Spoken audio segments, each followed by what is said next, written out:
me. As always, we are just outside of Boston, Massachusetts, and this is Just a Concerned Citizen with the Massalorian, and we are about to go live with all of you right now. All right, we should be live right now, guys. Good evening. We are going to be discussing two things right off the bat tonight before we do our hellos to everyone. Just to let you guys know what's in store. We're going to talk about the postcard dates, what's going on with the postcards, and we're also going to discuss tonight what exactly is going to happen on June 29th. And Tony is here to give us some more information about that. So with that in mind, let's say hey to some people that are in our chat right now. Start off at the top there. By the way, T, how you doing? I'm doing swell. Just got back from watching Fast X, Fast and Furious number 10. Great movie, by the way. Go see it this weekend. You're going to have a great time. Now, is it true in this that they launch a car into space? Did I see that with rockets, rocket boosters? Was that this one? I saw a bunch of crazy things on Twitter that I didn't see in the movie. So no, okay. I didn't see any car get launched into space. Okay. Just curious. I saw it might've been a meme. Let's say hey to some people. Diana Guest, good evening. Dana Young, what's going on, my girl? Michael One, good evening. Prometheus in the house. Grandpa Barney is here tonight. How you doing, Grandpa? PD Harris, good evening. Good evening. Trevor, Devastator Omega, Manuel, Dr. D, G Immortal, good evening. MC, my brother, what's going on tonight? John Four Leaf Clover. MC, thank you, man. Appreciate you. John Four Leaf Clover says, let's get it. Anya T, good evening. Dr. D, Sufyan's in the house. The CPA. How you doing tonight, Sufyan? I'm echoing really bad. I finally bought some speakers, Mass, and it's probably echoing into my mic. So let me put my headphones on. Okay. Hope it's not my audio. See if that's any better. 8 name Roscoe, good evening. How you doing tonight? Fly Free, Rudy, Andrew Franchese. How you doing, my friend? Kryptonian, Dustard Pollard, LGBM 777. IP'd, what's going on, man? Scott Gray, Pat Webster's in the house. Clickety One, Gus Chenoweth, Tally Foreman, Brandy Blevins, good evening. Dubiwa 420, Brent Brew. Dubiwa says no echo here. I think Tony might have just taken care of it. It might have been just on my channel. Okay. Is that better, guys, now that I have these in? Yeah, let us know if that's working better. Dips Patel, what's going on, my friend? Let us know if that's okay. Jerry is checking in from Arizona. What part of Arizona, Jerry? Kirkland, Arizona. How you doing tonight, my friend? And that takes us to the end of the list. All right, T, let's get into this. Let's talk about the postcard dates. What do you want to start off with? Well, I mean, I've just seen, Mass, a lot of concern from both sides, the yes and the no voters. All of us are shareholders together in this, and a lot of people are concerned that they haven't received their postcards yet. So I wanted to go through the court order and explain a couple things, and also show another letter, which was in the discussion that the plaintiff and the defendant and the court were having just before they posted the order, the scheduling order on May 1st. So let me pull that one up first, just to kind of, alleviate everybody's fears about what's going on. Why you haven't received your postcard yet. Your postcard's not late. If you had DRS shares, you probably got your postcards in the first wave, but we'll walk through everything and hopefully it will make sense to everybody after this. Let me do this one screen share first, Mass. Go for it. All right, can you put that up on the big screen? Yes, sir. All right, this, as you can see, was filed on May 1st, and it talks about, they were having some discussion about the scheduling order, and it says, as set forth in the scheduling order, Strategic Claims Services, the notice administrator, will request information from nominees and custodians, that would be your brokers, in order for the postcard notice to be generally provided to beneficial holders, that's us, by May 24th. First of all, I just want that date to sink in, because I've been saying May 22nd. Look, by my calculation, the drop dead date to mail was about May 15th, but you got to allow time for the postal service, and depending on where it's being sent from and where you're at, that postal delay could be 2 days, a week, 2 weeks. There's no date that you must receive it by. There is instructions by when it must be sent. So they were estimating that everybody should have it by May 24th. And you can go find this document. It was filed on May 1st. This is not my opinion. This is a filed document in the court. So I've been saying May 22nd. Look, I'm just estimating, saying don't panic, at least until next week. If you haven't got it by next week, then then maybe start asking some questions. But nobody's late right now, and there's not even a date by which you must receive it. There's plenty of other places you can go get the exact same information, like nine different ways that the plaintiff and defendant were ordered to notify people, only one of which was postcards. So there's 8 other ways you can get the exact same information. You only need the postcard if you want to object and you don't have access to a computer. You can find the info on Twitter. You can find it on the plaintiff's website. You can find the info of how to object on AMC's Investor Relations. It's on the SEC Edgar website, May 8th. There's PR website, press releases that were sent out. Many, many, many ways you can get this info. I think people are building too much into the postcards. If you want to object, don't wait till you get your postcard, because you got to have it in till the 31st. You got to have it in by the 31st. If you truly want to object, go get the info now and get your letter ready. If you're waiting for a postcard, you could be waiting to the last minute and you don't have time to adequately prepare. Does that sound fair, Matt? Good point. Yeah. I see a lot of people are a little stressed that they haven't received theirs yet, and I would say definitely have more time. Give the good old USPS a little extra time, right? They're basically down to the Pony Express again at this point. Someone said here, what about if you're in another country? It could be even longer, right? Jay's 22 says, I'm in Australia. My chest mail takes a month to 6 weeks. Good luck with a postcard. I certainly wouldn't be waiting on a postcard in that case, right? Yeah. Go get the info electronically. It's out there. I've posted it 10 times today. I've posted it many other times in the last week. And people are like, oh, I want my postcard. Well, you're just shooting yourself in the foot then. Like I just gave you the info and you said, that's not good enough. I want a postcard. You're only hurting yourself insisting on waiting on a postcard. It's just a notification, one of 9 ways that they sent out notifications ordered by the court. Also, as we'll see in the court document, I just want to be clear. AMC is not sending you postcards. AMC is not dragging their heels on this. They are not sandbagging it. It's all being done by a third party called Settlement Claims Services. Strategic Claims Services here in this first sentence highlighted. So there's no blaming AMC. This is a third party that's requesting from your brokers your name, address, and email. And this is what they do. They send out notices, and they got like almost 4 million they got to send out. So, right. Just be patient. Now, has it, someone said in the chat, someone asked, the postcard should, Ellie said, hey, Mass and Tony, by the 24th, right? Somewhere around that, right? You were saying somewhere around there. Yeah, middle of next week. It depends on the postal service. We'll go into what date. Let's go into the document. What date they need to send it by. Okay. So here is all of the docket. I've got the whole thing here, but I want to go down to May 1st, and we can have some fun talking about some of the other recent things that have hit the docket. There's some funny ones. But first, I just kind of want to get this postcard thing knocked out. May 1st.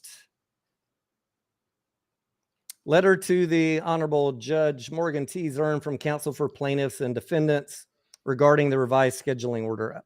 I think this is the one. It's either this one or this one. I'm not going to click on it again because every time I click on it, it costs me $4. I already have it open in another tab, but you guys can go find this on May 1st and pay your $4. Here is the actual document, and I'm on page...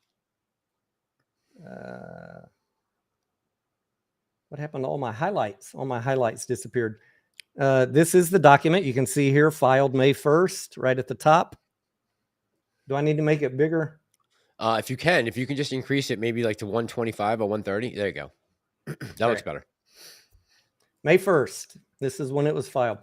Let's go down to, I think it's about page 9, and we'll go through some other stuff after we get the postcard thing talked about, because I think it's really interesting. You guys are going to want to hear the 10 things that the judge is going to be able to decide on June 29th and 30th. As I was reading those today, I was like, wow, even I forgot that she could do that on June 29th and 30th. So let's start on...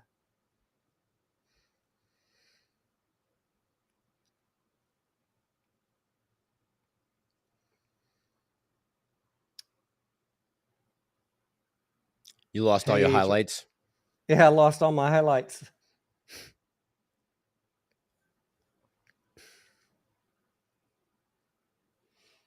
Court may approve the settlement. No, not that one.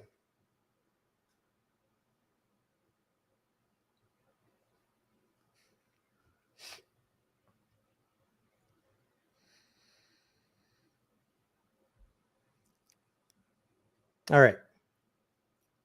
Here is all the different ways that the notifications were sent out. Let's just do that first, and then we'll get into the dates.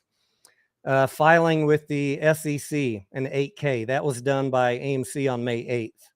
Number 2, publication on AMC's investor relations website. That was done also on May 6th. Publication over the PR Newswire. I haven't checked, but I'm sure it was all over the press releases. Posting on AMC's Twitter account. That was also done on May 6th. Publication on the lead counsel's respective websites. So you can go find the same info that's on the postcard on either of the counsel's websites. And the process for strategic claims to send a postcard to record record and beneficial owners as set forth in paragraph 15 is the 6th way. So there were 6 different ways that notices were sent out. And the last one's still in progress, the postcards. Let's talk about dates. Item 12, page 7. Remember, May 1st was the notice date. Not later than 5 days after the date of entry of this order, such date that is 5 business days after the date entry of this order, the notice date. The notice date was May 1st. 5 business days after that, within 5 business days after that, not later than 5 business days after that, the company shall file a SEC report. We already did that. Post our PR, Newswire, Twitter, yada, yada, yada. We already talked about that. No, paragraph. Just so you know, that would put us at Monday the 8th. If you do 5 business days. Okay. 5 business days would be Monday, May 8th. Right. Yep. So the last one, talking about the postcards.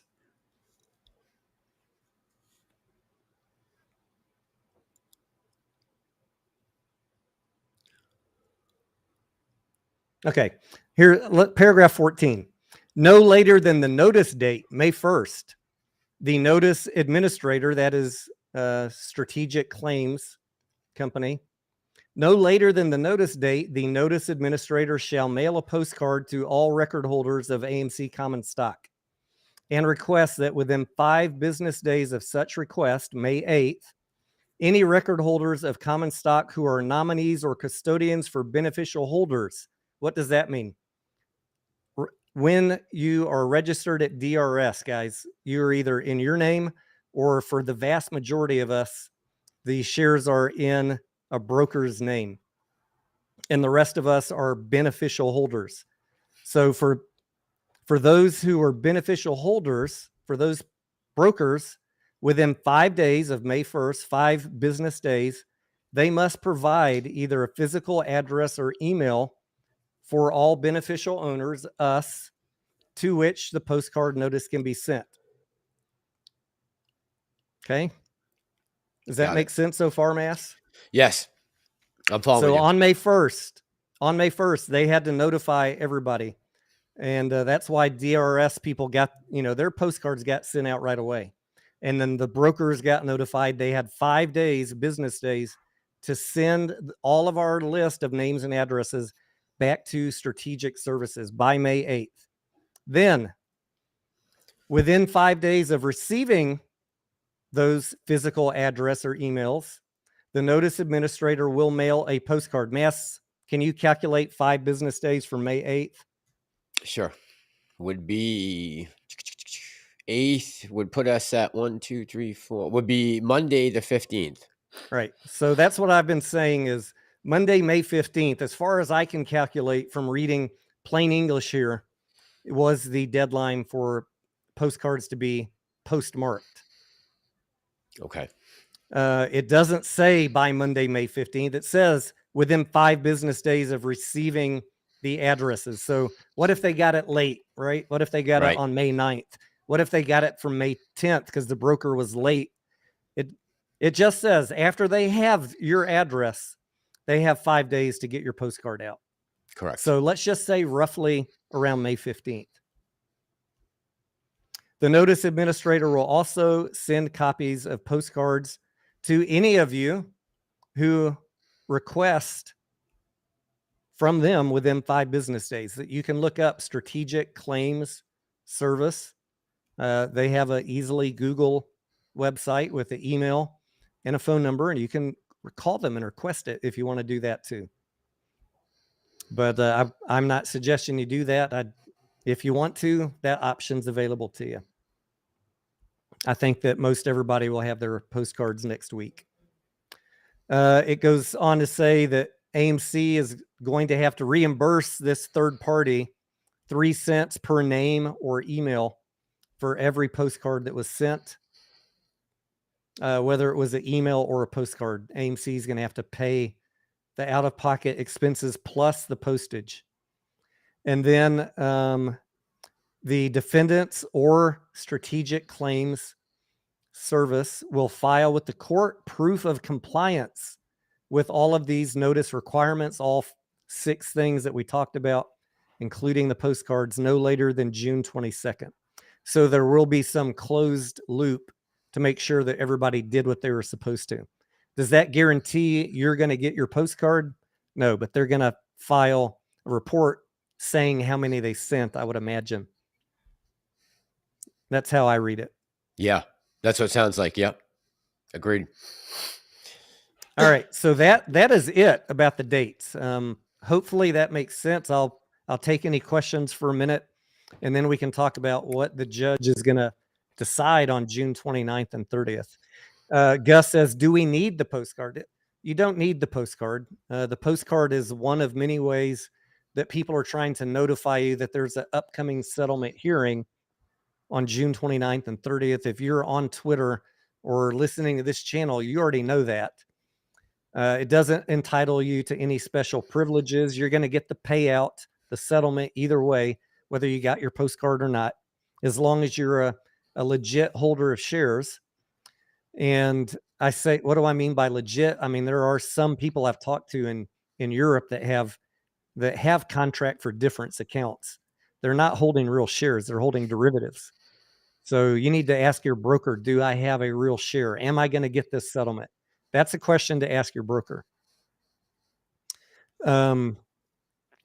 The postcard, all it has on it is instructions of how to file an objection. And there's many other ways you can get that today electronically. And instructions and notice of the hearing on June 29th. That's essentially it. That's why I think people are being a little bit loco about the postcards. Like there's no special privileges from getting a postcard, but it is an attempt to reach out to anybody who's not paying attention electronically or in social media. And so that is the Yeah. purpose of the postcards. It's a fail safe.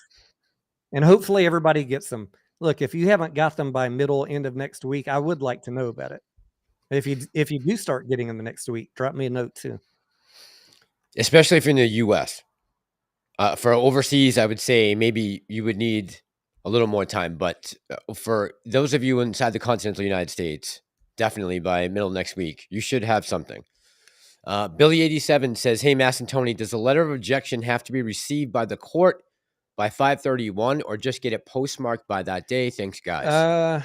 That is a good question. I Good don't want to question. tell you the wrong thing. So let's see what it Is says it in the here. document? Okay. Yeah, it's right here. It says, unless that person has served written statement in support or objection by email, so you can email, by hand, by first class U.S. mail, or by express service at the following address such that it is received no later than May 31st. So if you want to file a letter of objection or support, it must be received at this email or this address by May 31st. Got it. I'll make that a little bigger for people. All right. Well, I'll leave that up for a minute while we see if folks have other questions. Thomas B says, "Explain for everyone in a short sentence, if this is at all possible." I'm putting that in. What this is all about, please. Thomas B. Allegheny was not happy with the way APE was handled and the way that the vote went, so they filed a lawsuit. And they thought they had a case, but then they realized that they didn't. So rather than fight it out, waste a bunch more money on legal fees, and then let the judge decide who was right months and months later. And Allegheny also said they realized that AMC has true financial distress and that getting this over with sooner rather than later is to every shareholder's benefit. That was in their brief. And a settlement was agreed to by both parties. And that is the direction that the lawsuit is headed right now, for a decision on the settlement agreement at the end of June. And that date is the 29th or 30th, correct? 29th and 30th, yeah, if they need 2 Okay. days. Okay. And the settlement proposed is for any AMC shares that you own after the split, you'll get 1 additional share as a payout for every 7.5 that you hold. After the split. After the split, assuming the judge doesn't modify the settlement somehow. Okay. And what is a possibility? You said earlier when we were discussing this that there was a possibility, something you even forgot about, that possibly could happen on that date. And what was that? You want to go through that now? Sure. Yeah. The 10 things that the judge is going to decide on June 29th. Let's scroll back up. Same document from May 1st. Scroll back up to page 4, paragraph 6. At the hearing on June 29th and 30th, the judge will decide, among other things, item number 1, whether to certify the class. Right? We don't know if we're really this is a class action suit. The judge hasn't certified that yet. So that's going to be the first thing for settlement purposes. Is this truly a class action? Okay, so that has not been determined yet, correct? Nope. Okay. Item number 2, determine whether the plaintiff and counsel have adequately represented the settlement class. That is us. Have they done a good job advocating for us? And whether they should be appointed finally as our representatives. So that's still up in the air. The judge will probably decide that. I would guess those first 2 things would be decided earlier, but I don't know how the order of events is going to go. Right. Item number 3, determine whether the proposed settlement should be approved as fair, reasonable, and adequate to the settlement class, which is holders of AMC, not APE. Item number 4, determine whether the action should be dismissed with prejudice. I have seen some people saying on Twitter, this thing's just going to be dismissed. And I was like thinking to myself, nah, it's probably not going to be dismissed. They got a settlement. But I mean, it says right here, Mass, that she could just dismiss the whole damn thing. Right. That's still on the table. That's still on the table. It's right here. Yep. I didn't realize that either. Item number 5, determine whether the order and final judgment approving the settlement should be entered and the status quo lifted. So item number 5 is the opposite of number 4. She's either going to dismiss it or she's going to approve the settlement. Right? Yeah. Yep. Item number 6, determine whether and in what amount any fees should be paid to the plaintiff's attorneys by AMC. Now, they stand to make up to $20 million in fees. The judge gets to decide how much they get paid, and you guys can also object to their payment. You can send in a letter right now saying this was a boondoggle, it was a kindergarten lawsuit, they never had a chance to win, don't pay these clowns a dime. You can do that. That could be your objection.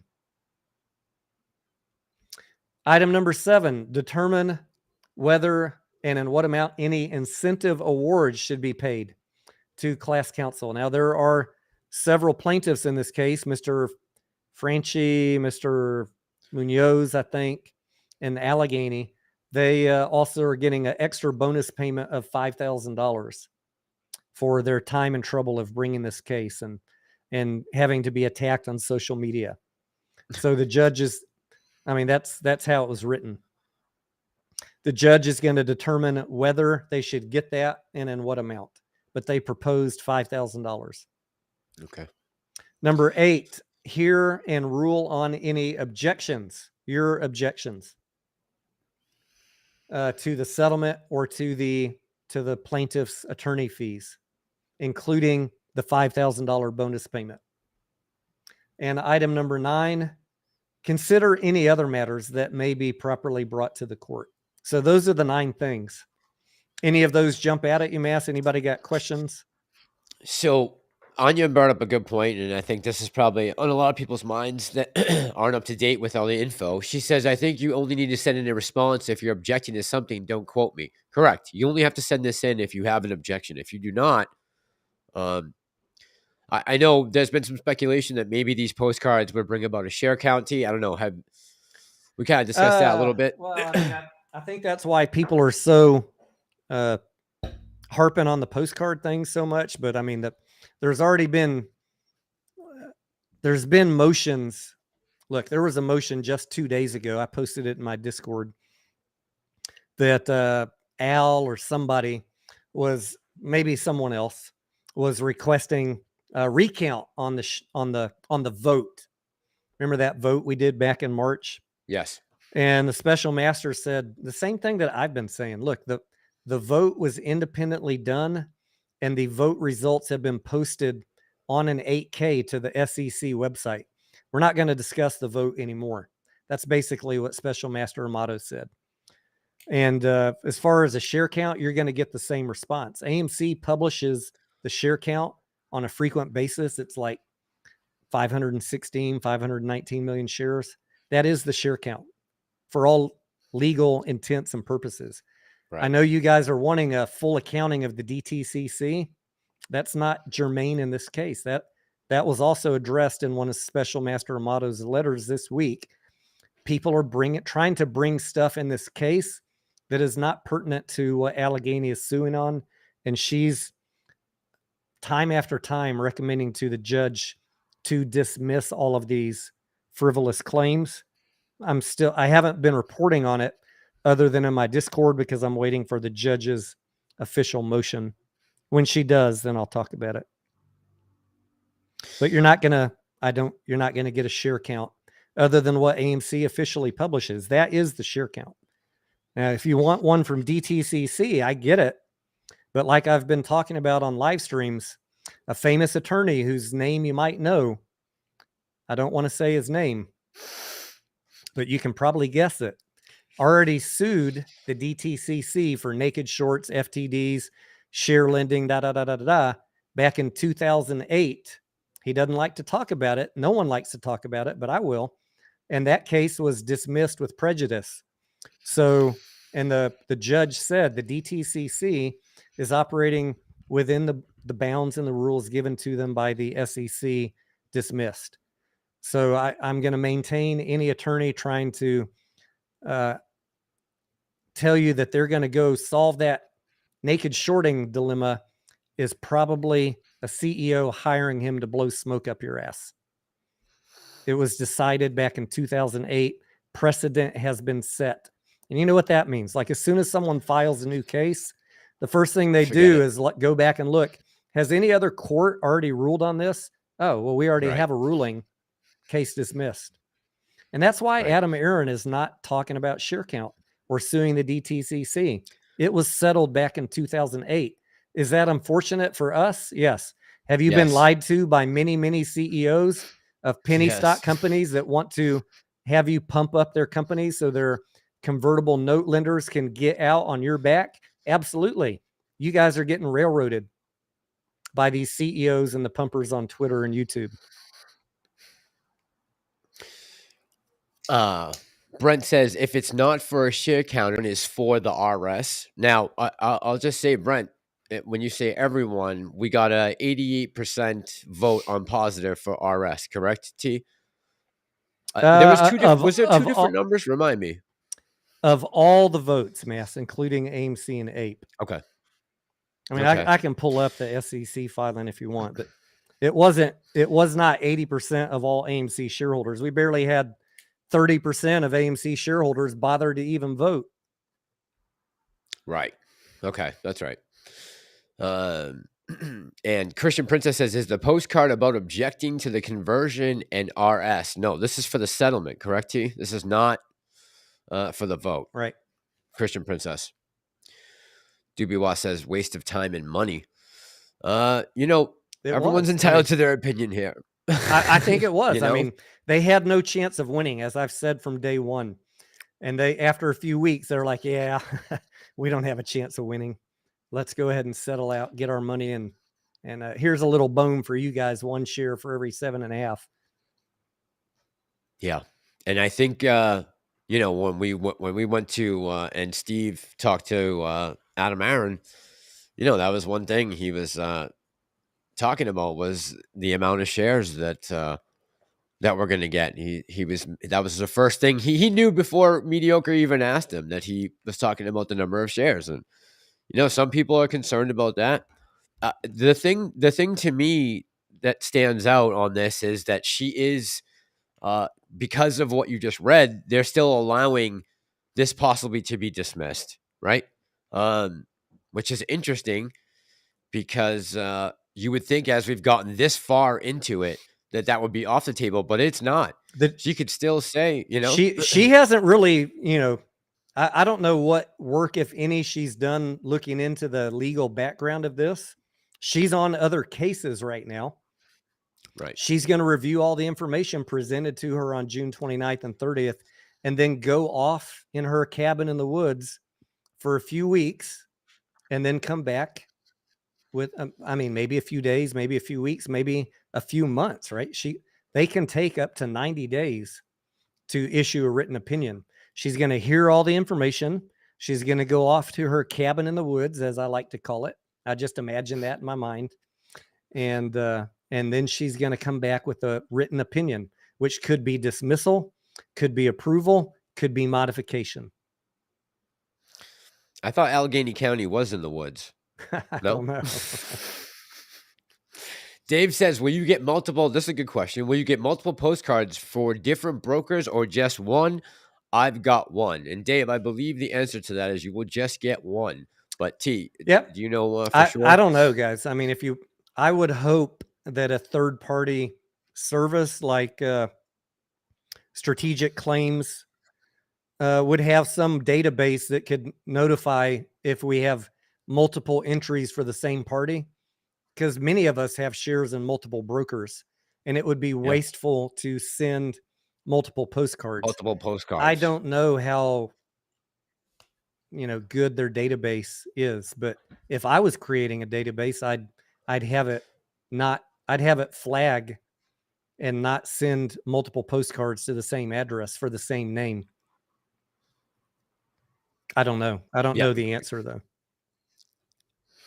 Jay says, I want my tens of thousands of postcards. Means nothing apart from I'm registered, I have no DRS, and I voted on all tens of thousands of shares. Just a simple Aussie. Let's see. Scavenger says he hasn't. What's going on tonight, Scav? Scav says he hasn't received his postcard yet. I saw he was trolling you earlier on Twitter, right? Was that Scavenger? I was being threatened today. Someone said, I'm going to tell the judge on you, Tony, for talking about the court document. How dare you give them the correct dates, Tony Denaro? I mean, the guy's reading the same document as me, Massalorian, and he's highlighting the same paragraphs that I'm highlighting, except that one line. He neglected to highlight the second part of the paragraph with the second set of 5 days. I think maybe he has good intentions. Maybe, I don't know what he thinks. I don't have time for nonsense. I gave him way too much of my time today. Sometimes I think these people just want to waste our time. But, I try and give everybody a fair shake at being reasonable. And I stated what I read on this document. The notice date was May 1st. 5 business days after that is May 8th. 5 business days after that is May 15th. It seems pretty clear. Agreed. RW says, what did I hear about insurance companies not paying AMC to cover legal fees? Is that accurate? I did see that. Yes, that is accurate, RW. They are not going to be covering those fees. Well, is there a reason behind that, they have denied the claim, but have you guys ever dealt with insurance before and had them deny your claim? Yeah. That's like the first thing any insurance company does is deny a claim. Right? They don't want to You got to go back and protest it. Right. So AMC did file suit to force them to pay. And I read AMC's complaint on the day that they filed it. I haven't read any defendant's brief since then because I don't really care. But that was for the legal fees, I think, for the $20 million. I don't know if it covers the settlement, the shares. Anyways, we'll find out more about that. I mean, it's not high on my list of things to worry about. So as we said, whatever it was, a week ago, last time we met on here, we're still looking at possibly this going into late summer, possibly, right? Or at least midsummer. According to what Chance the lawyer told me, and also looking at other cases recently in the Delaware court, they typically have up to 90 days to issue a written opinion. I saw one recent case that the judge took 110 days to issue the opinion. So yeah, that's a possibility, but the judge knows that AMC needs to raise some money. So I'm hoping, this is just my hope, I can't tell you what date we're going to get a judge's written opinion, but I'm hoping it's sometime in July. Okay. And the judge is aware that AMC needs to raise money, but she probably is also aware that they do have enough, what they have for cash right now, right? That they do have some money. I mean, they're not completely broke, so she knows that, right? I mean, I think he said, he said we're good till at least the end of the year. So if there's any way she's gotten a hold of that information, I'm sure that's weighing on her mind as well. Let's see. Gorilla Gardener says, yo, Tony and Massalorian, hope y'all doing well. You too, my friend. Hope you're well. Everything's going okay over here. Just, I think a lot of us want to get to the end of this at some point. But, we're going to let things play out, I guess, and we'll continue to cover it and follow it as long as there's news. T, when was the last time I saw the last video you did was a Mullen video, right? You dropped I mean, there's for AMC right now, of course, I'm talking with the Discord every day about it. There's not much else to talk about on AMC until we get this settlement out of the way. We know that Q2 is probably going to be good. I'm watching the box office numbers really close to see if we can get a positive quarter this year, positive earnings per share. But other than that, I think that the big institutions that are driving the price every day, they're mostly on hold because of the legal uncertainty, and we're still 6 weeks away. So what I told my Discord folks and Mediocre Trader and Steven and a bunch of other people a week ago is when it was at $6 that I expected it by Wednesday of this week to be below $5, and we hit that by Tuesday. Yep. So that's and I expected Ape to go up, but mostly that they were going to trade in this range unless we got some fantastic box office news that starts getting people excited. So as we get closer to the court date, you might see some jockeying around on price. And as we get closer to earnings being announced, especially as Q2 ends up in June, and if we really think it's going to be a positive quarter, you could see some price movement up on both. But other than that, I mean, there's not much else to talk about. All these other jokers can put out 10 videos a day, but it's just a bunch of mental masturbation. It's just clickbait. I mean, what are you going to solve? The instructions are there. If you want to object. If not, just relax. It's going to be resolved in 6 weeks. Yeah, I think anyone that's counting on the postcards or any of this to bring about a share count, I just think you can forget about that. Unfortunately, as much as we'd like one, this is not how we're going to get about it. And we're probably not going to ever really get an accurate share count of what's out there right now, just because, I was watching, listening to the FBI whistleblowers earlier today go in front of Congress. And I was thinking to myself, you know what? You look at what the FBI put all these guys through in order to come forward. And do you think it would be any different with someone trying to blow the whistle on one of these major funds? Or everyone's going to be prosecuted. And you can see now that whistleblowers, maybe back in the day, they would be someone you'd buy a beer. After watching this display in front of Congress today, I'm like, any whistleblower that was thinking about coming forward, forget about it. We're not going to get them now. When they see the persecution that's going on with our own, intelligence agencies, you throw that out the window. I think it's just there's too much risk involved. When I was really surprised at how far the FBI pushed us, but I don't want to get off track with that. Dean Cacciaroni says, I hope I'm pronouncing that right. If not, I apologize. Says, why, Tony, is AMC a better play than GME? I think they're You both. can start with that. I can elaborate. I'm not saying one's better than the other. I don't invest in one stock. I don't recommend that you just invest in one stock. In fact, I often say you should have a broad portfolio of mostly profitable companies with a long history of profits. That's not AMC and that's not GME. And then if you want to gamble on some speculative plays, then with a portion of your portfolio, then you should understand what's going on with those companies and make that decision on your own. GME just had their first profitable quarter in a while. Their sales are mostly flat. They've got to show a few back-to-back quarters. They've got no debt. They've got plenty of cash in the bank. If they can have multiple back-to-back profitable quarters, that's going to be a great play. AMC, on the other hand, has little cash and a lot of debt, but they have hugely growing revenue and expected to be back to profitability, hopefully in 2024. That's going to depend on Hollywood's movies and people's willingness to go see them. So we'll have to stay tuned.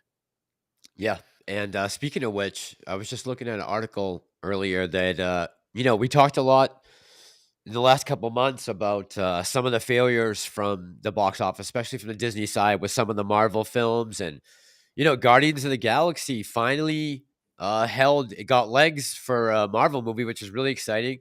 We already cost $500 million for Guardians of the Galaxy. And as far as the second week, we only dropped, which was normally, historically, the Marvel films have done about a 70 to 75% drop. Guardians of the Galaxy held strong with just around 50% drop from week one. which is positive. That's excellent, I think, for us. We got Super Mario. I heard the Mission Impossible trailer just dropped. Have you seen it, T? I haven't seen it Yes, yet. I saw it in the Oh, you theater did? today. It looks fantastic. I Does haven't it? seen it online. Okay. I was thinking I might hold it for a live stream, and maybe we can watch it on a live stream. Volstoy King says, you'll get a go ahead. copyright claim. Don't do that. Oh yeah, that's true. I That's right. tried playing That's a trailer once. right. Yeah, that's right. That's right. They If do grab no you. one has the rights to the trailer that except the movie company, so you can't monetize off of that. Correct. Someone Correct. said, "Why is Cinemark's price so much higher than AMC?" And I'm going to answer you the same way I answered George a week ago. Anytime this comes up, I don't want you guys to look at stocks by their price, because you need to think about market cap and how many shares are in the float. First of all, right? If Cinemark had 1/10 the float of AMC, you would expect the price to be higher because it's less shares out there, Smaller float. right? If let's say when AMC does the reverse split, our share float is going to drop by 10 and the price is going to go up to 30.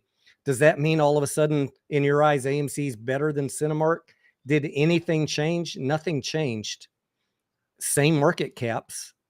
It's just a reflection of share count versus the market cap. So the way that we evaluate stocks is based on discounted cash flows, book value, many, many different ways to arrive at a valuation. But please don't ever compare companies by price alone. That's always going to lead you down the wrong path. True.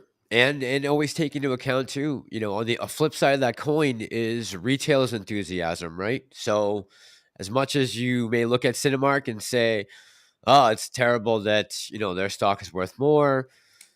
Don't forget, we have a huge backing behind AMC, and 3.5 million shareholders is the count currently, or as far as we know that we've gotten from Adam Aaron. What's the float of Cinemark, Mass? Can you look it up? That's a good question. Hang on. Yeah. AMC's got 1.5 billion question. shares, and combined we're at what, about 660? Yes. So does Cinemark have less than 500 million shares? Yeah, 108 million. All right. So, I mean, if they had 500 million shares, $16 would be equivalent to AMC, but they've got even less shares out there. So 1/5. Yeah, you can't compare a company with 100 million float to one with 1.5 billion. The price is definitely going to be different because it's an order of magnitude difference on the number of shares out there. Absolutely. Voice King says attorneys are going to win more than the shareholders. LMAO. Attorneys are going to get paid no matter what. I don't know what's going to happen with us, but the attorneys will get their money one way or the other. I promise you that. As long as they show up for court. PD Harris says, so no postcard means we own synthetic shares. If this is the case, and there are, let's say, millions of synthetic shares, what does this mean for the shareholder and the AMC stock price in the future? See, I think this is where people are going to get caught up with this, right? And PD Harris, I love you, man, but this is the thing that makes me nervous is people aren't going to get their postcards and think, oh my God, I must own synthetic shares. And we just can't assume that based off, especially if we're relying on USPS. That's something that's going to be an issue, I think. We're talking about postcards here. I just can't believe there wasn't a more cost-effective technological advance we could have used to have gotten this done. I understand there were other safeguards in place, right? They sent some other ways, but not everybody might have access to electronics. It's like a fail safe, right? Right. That's what I meant. Not safeguard, fail safe. Thank you.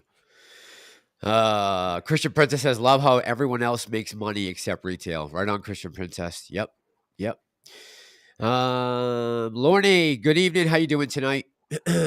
One Speed Go says 1 postcard per account, not share, correct? Yes, that is correct. You will not get 1 per share. Either God, 1 per account or 1 per person. Broker. Like if you have multiple accounts, I don't know if you're going to get 3 postcards or just 1. I don't know that. Let me know next week if you get more than 1.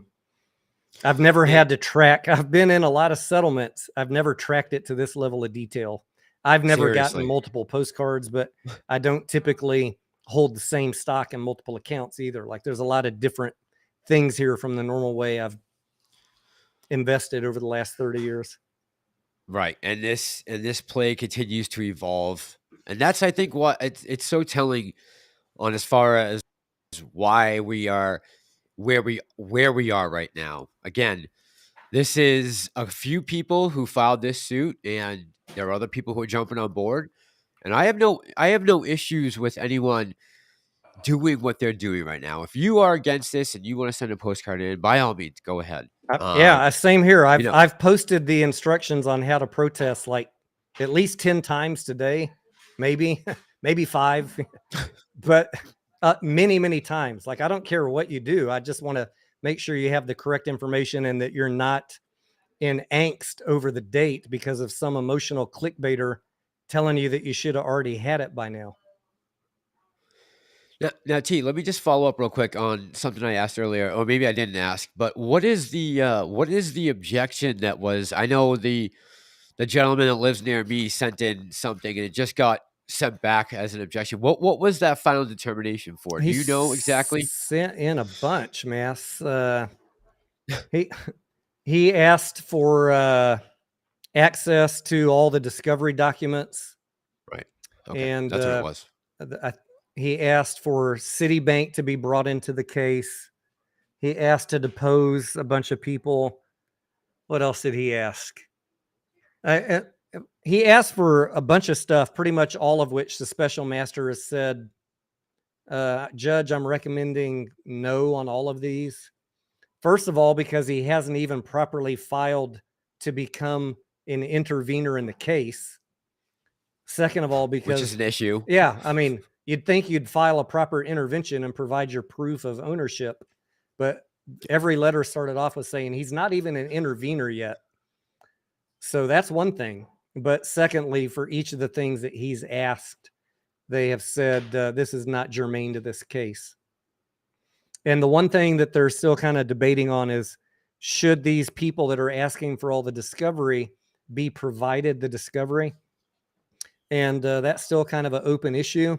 Everybody's kind of, the plaintiff, the defendants, Antara, everybody's filed their letters saying, look, we don't really think that they should have access to it because there's a lot of confidential information. And these are known malcontents within the retail investing community who said that their main objective is to expose a bunch of stuff. So we don't trust them. They're not even represented by counsel, which is why we don't trust them either. This is not me saying I don't trust them. This is the attorneys for all these attorneys. Yeah. Yep. So they're saying, okay, so all of that aside, if you do decide to give them access, make it at a controlled location and make them sign a document saying they understand the penalties if they disclose the info. And also they have to swear that they, under penalty of SEC prosecution, will not trade AMC or APE till this is all over with. So that's kind of where we're at, and we're waiting on the judge to decide. Someone asked in the chat if the institutions are any institutions still holding AMC. Yes, there are many institutions out there holding AMC. Many actually. I just saw an article from Barron's from last week that was talking about. Oh, let me see if I can pull it back up again. I closed it right before we came on just because I wanted to close everything. No, if you can't find it, I can pull up Fintel and see. But yeah, I mean, I think we own the float, and whatever's shorted that extra float is owned by the institutions. If you add it all up, it's 100 million or so owned by institutions. Yeah, somewhere around 100 million, right? Lorne says, let's see. Wait a minute. Hold on. Megan just tweeted something about Biden putting a freeze on banks. Lorne says, can y'all make the Antara puts make sense to me? Seem like they'd want AMC to move up because APE will be worth more upon conversion, or am I missing something? All right, so we talked about this a little bit, T. What was your thought on this? Because I I think you're dead on. Yeah. So what people have been asking me that occasionally over the last week. And look, Antara thought they'd be out of this deal in March, right? Or was it April? When did we have the vote, Mass? We had it in April, I believe. Yes. Or whenever the vote was, they thought they were going to be out of it by then.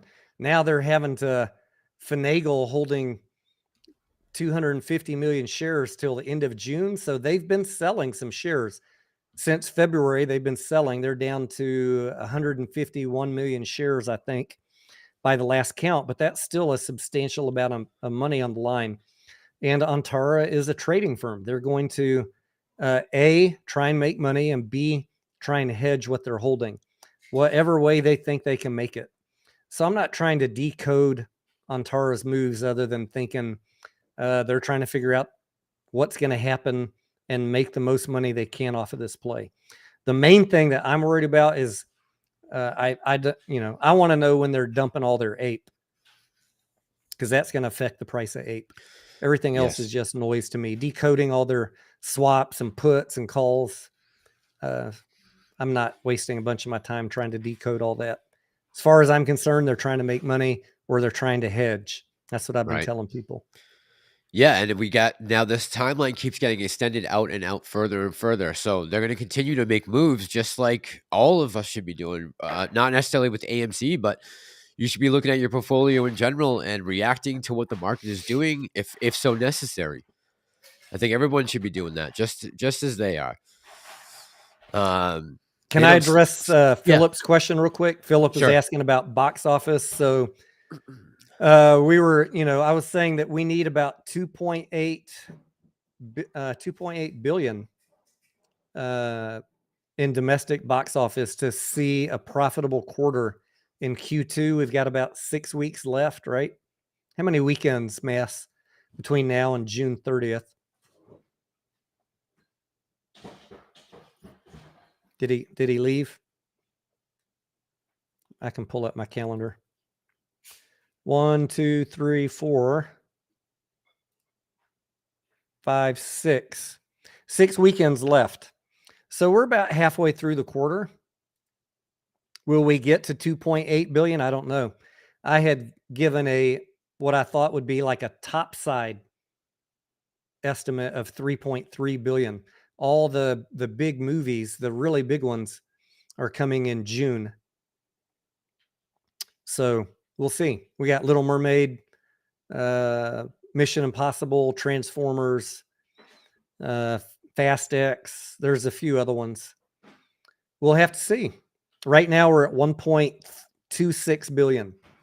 So yeah, we're not close to halfway to 3.3 billion. We're not even halfway to 2.8 billion. But that's why I'm tracking it every week.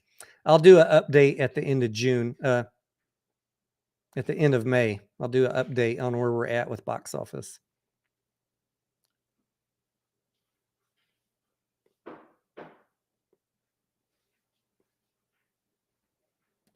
Brent Drew, thank you for him. Oh, Mission Impossible's in July, someone said. Well, shit. Thank you. Looking for my lighter. Indiana Jones, June 30th. Yeah, we'll get 1 day of Indiana Jones, maybe 2, if it drops on Thursday. We'll get the 29th and the 30th.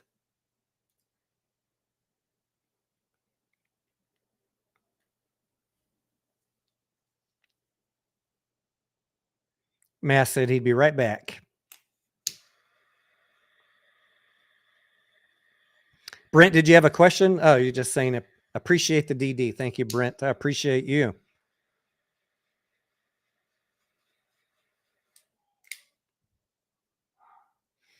Doug says he likes Palantir right now. He's up big on that one. Congrats, Doug. Palantir's on my list of stocks that I want to do some updated coverage on, hopefully in the next week or two. Yeah, what have I had? I've been looking at a bunch of different ones. Not all of them meet the criteria to justify the time to make a video. If it's just some side project, I'll just post it in the Discord. Sorry, T. I had to run to the bathroom real quick. I just want to pop in. Beverly put up a comment saying, our brokers hold our fake shares in their name. They are the problem. I never knew way back when I transferred to Fidelity and let Robinhood off the hook, those crooks. Yeah, I guess there's been a lot of speculation about that, T. I don't know if I think we discussed it here before, but we could talk about it again for a minute. But as far as the transfers to Fidelity, now when I realized what was going on and that Fidelity, see, I never knew about, oh God, it's going to escape me now, how we go direct to the market. What's it called? On Fidelity. How we can go direct to the exchange, to the lit exchange. A directed order to the lit exchange. Yeah. But what is it called though? It's called something on Fidelity. As far as the Robinhood thing was going, and everyone transferred over their shares. I know a lot of people said that we let Robinhood off the hook with that. What are your thoughts on that about the transfer? Because, I thought doing that was the right thing to do as well. Going over to Fidelity, so we could go lit to the exchange. I don't know if that transfer did let Robinhood off the hook. What do you think? I think people, ascribe too much power to these brokers. The broker is just a middleman. They're holding your shares and they're lending them out if you let them. And they're trying to make money when you buy and sell through payment for order flow, including Fidelity, right? Fidelity will route your order to a payment for order flow dark pool. If you don't direct your trade, you have to go into the settings and set your settings to direct the trade to IEX or NYSE. That's an extra step. Just moving your shares to Fidelity doesn't fix anything. Buying going forward though might will help. If you direct the trade, you have to go into the settings and do that. Yeah. I have a video from a year ago of how to do that. That's on right. Fidelity. By the way, real quick, let me just say, Angelina ATF is in the chat tonight. She says, sorry, I've been very ill with lupus in the hospital. Angelina, sorry to hear that, darling. I hope you're feeling better. Sooner the better. I didn't know you were sick. But our thoughts and prayers are with you. I'm sure everyone on this chat can agree with that, at least. If we can agree on one thing, we'll agree on that, Angelina. Hope you're doing all right. Mega Johnny says he heard Indiana Jones was a stinker. That's unfortunate to hear, Mega. I hope that is not correct. Where's Steven? I need to get some input from Steven. He's always got the inside scoop. I know they just showed the first screening of Indiana Jones 5 today in Cannes at the film festival. So there will be some leaks coming out. Yeah. There will definitely be some leaks coming. Alpha 2 Omega seems like the community is split, and that's the reason I'm ready to get this AMC thing over. Went from apes to I don't know. Alpha 2 Omega, absolutely 100%, right? And this could be all part of the master plan, is to get us to conquer and divide, right? Divide and conquer. It is unfortunate. Like I do my best to stay neutral and just provide fact-based info, and I'm still attacked relentlessly. Like, are we all on the same team or not? Yeah, I know. Yeah, it's unfortunate that there's many other things besides just this that have divided us, but more recently this has been that and Adam Aaron, and as far as like his loyalty to retail. And again, I have to agree with a lot of you guys out there who are saying that they're not a lot happy with a lot of things that Adam Aaron did. I mean, he definitely, in my opinion, has been doing some pandering over the last 6 to 12 months. No doubt about it. I don't think that escapes any one of us, whether we're YouTube creators or if we're, just retail investors. I think we all can agree on certain things, and I think that could be one of them. That there's definitely been some language that has been inflammatory, let's say, but he's definitely done some pandering to retail, and but he is, I guess you could say, backing it by, going around doing what he's doing with the shareholders. So I understand both sides of the story. I get why certain people feel a certain way. And I'll just continue to say, I feel like everyone's entitled to their opinion. And as long as you're on these channels, you'll be able to say, what you like.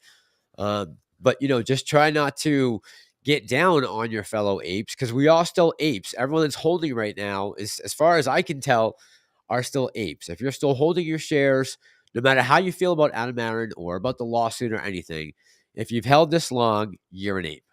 That's all I want to say. I'm going to repeat a couple of the basic rules on my channel. Number one, for any company, including AMC, trust no CEO. Number two, do not waste your time trying to decode tweets. Have some emotional intelligence about your investment. Read between the lines, which is why Mass and I neither put out videos trying to decode tweets or ascribe some hidden meaning to what they're saying. I take it for what he says what he says, and many CEOs do this, including like the Hellbiz guy, Palella, whatever the fuck his name is. These guys pander to retail, and you got to be smart enough to read between the lines and not get roped in with that bullshit. And again, that's not to say that there isn't fuckery going on, because absolutely that there is. And there's just a lot of people to blame for this. And Adam Aaron is just a small part of that equation. There's certain entities in place that are supposed to be protecting retail investors that clearly are not on our side. I mean, even thinking back to a few weeks back when they hauled Gary Gensler in front of Congress, there was very little talk about retail. It was really focused on what Bitcoin and Ethereum are, whether they're commodities. There was a lot of talk, but there wasn't a lot about protecting the retail investor. And that's something that should have been brought up, I think, more. Do you want to know what I think? What I think the biggest pandering to retail is, and I've called these guys out on it many times. If you see a CEO saying they hired Share Intel, you're being pandered to, and you're going to lose money if you bought into that news announcement. So you have no faith in Share Intel? No, Zero. I said that on all of these plays months and months ago when people were pumping those stocks. Oh, they hired an attorney. They're going to expose. Nope. You're going to get railroaded.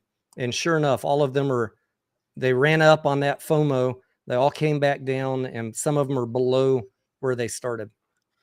And I don't trust any of that pandering nonsense.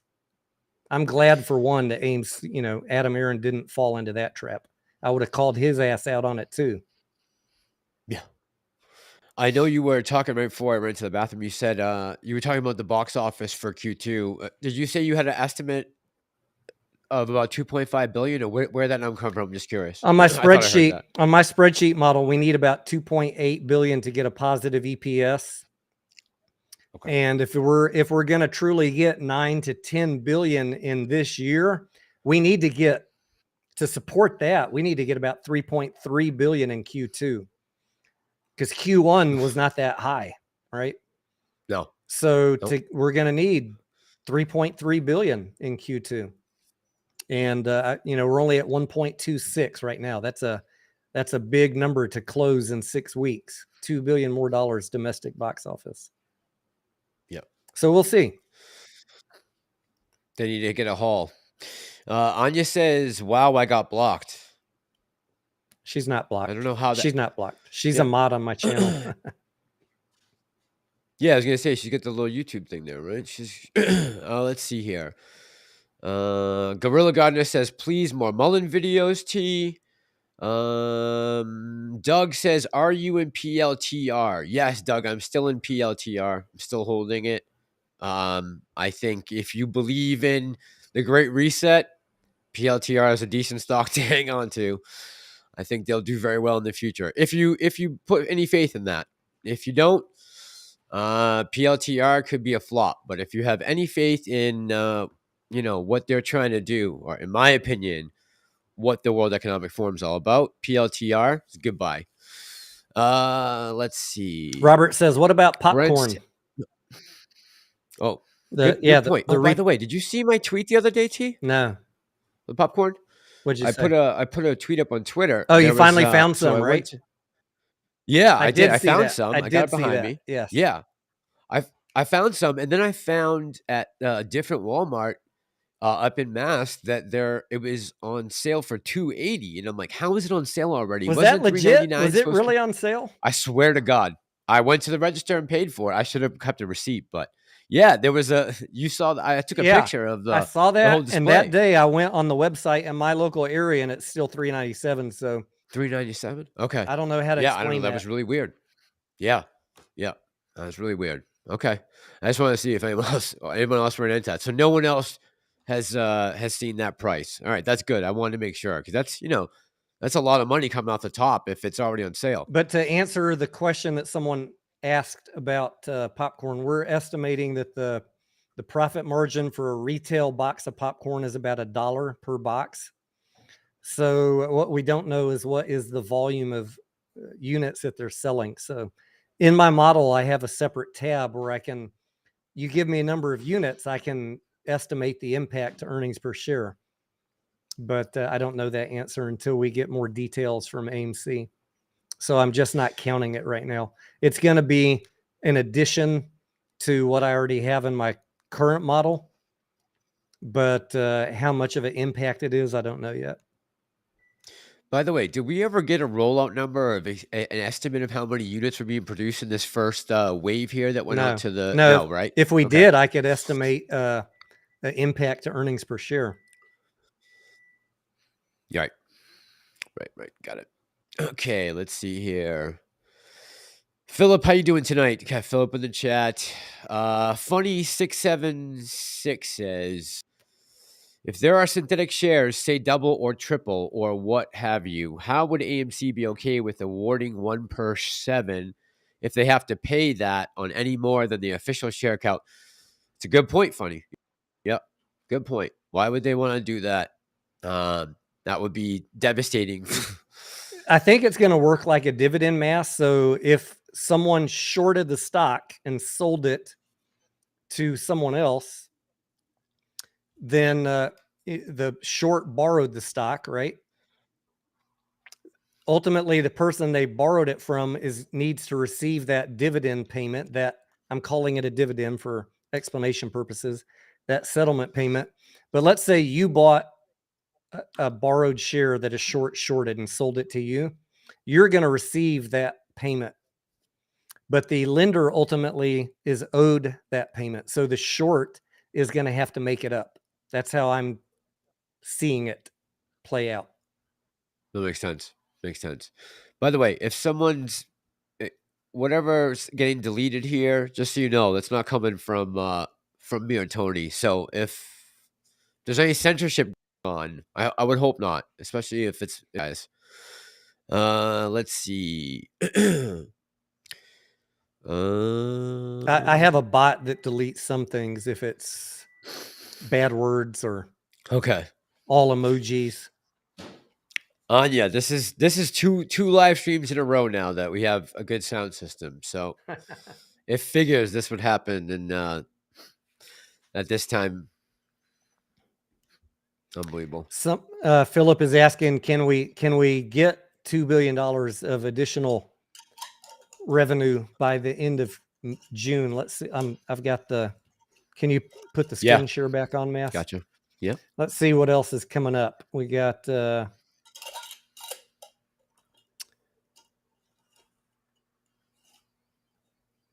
Fast X. We got Kandahar with Gerald Butler. That's another wide release. I don't know much about that one, but Gerard Butler is pretty well known. That might do well. Not $1 billion movie, obviously, but I mean, every couple $100 million adds up. We got The Machine, which looks like a pretty funny action comedy. We got The Little Mermaid.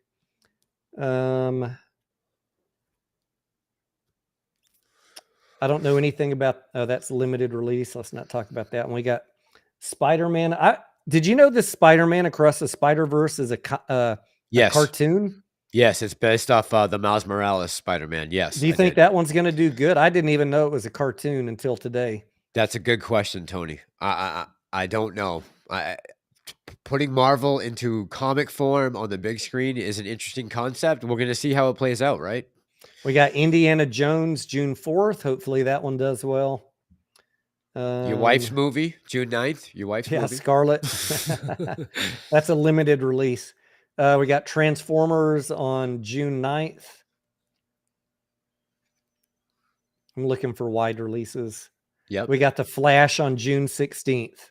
And The Blackening, it looks like a pretty funny comedy on June 16th also. Unfortunately, this calendar doesn't go past then.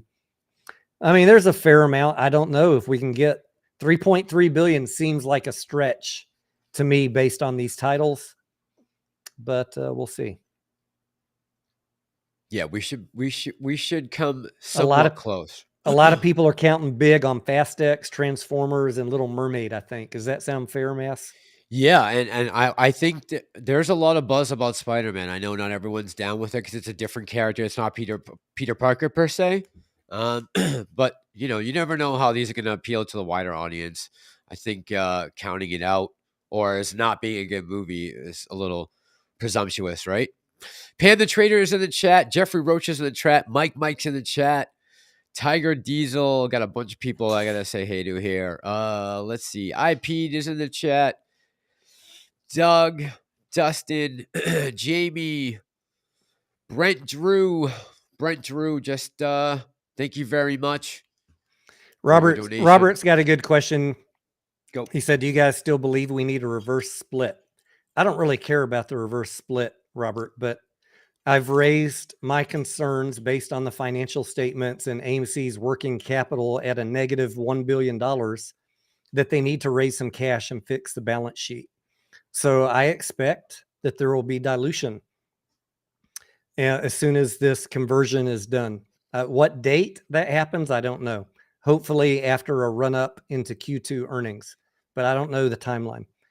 And typically when we see dilution in companies in the stock market, we expect the price to go down because you're adding more shares into the float. So I think Adam Aron doesn't want to be at a point where he's at $5 or $6 and it gets dropped below $5. That's why the reverse split. Yeah. Billy says Elemental should be strong as well. Agree, Billy. Yeah, I saw that. I didn't want to cut T off, but Elemental should do pretty well. I know it's got a lot of buzz around that too. So let's see what June brings us. I hope the Indiana Jones rumors are not true, but if they are, so be it. People will still go see it just because of the draw of Harrison Ford. I think, and anyone who's an Indiana Jones fan is going to want to, see it in the big screen. So I think we'll be all right with that. As long as they don't kill him, we'll be okay. Yeah, I mean, I love the first Indiana Jones, and there's been so many, I don't even remember how many. Not all of them have been great, but I've watched all of them multiple times. So I'm really looking forward to that one. I'm a big fan of the series in general. It's kind of like Star Wars, sometimes you get a winner, sometimes it's like, but you're still going to go watch it at least once. I wish we could get some more winners for Star Wars, but I don't know. Again, we're dealing with the same studio here, Lucasfilm, so take that with a grain of salt. Seems like Kathleen Kennedy has a history of everything she touches doesn't do well, but we'll see. Hopefully this will be the exception to the rule. Let's see. Yeah, who's the leopard lady? Pam is wondering. Mike. I'm also wondering. Robert AMC, good evening tonight. Jeff B says, what will the tax implications be? This is a good question. I have no idea the answer to this. I don't know if T will. Says, what will the tax implications be with Original Ape was supposed to be tax-free, right? Because we got that as a dividend, correct?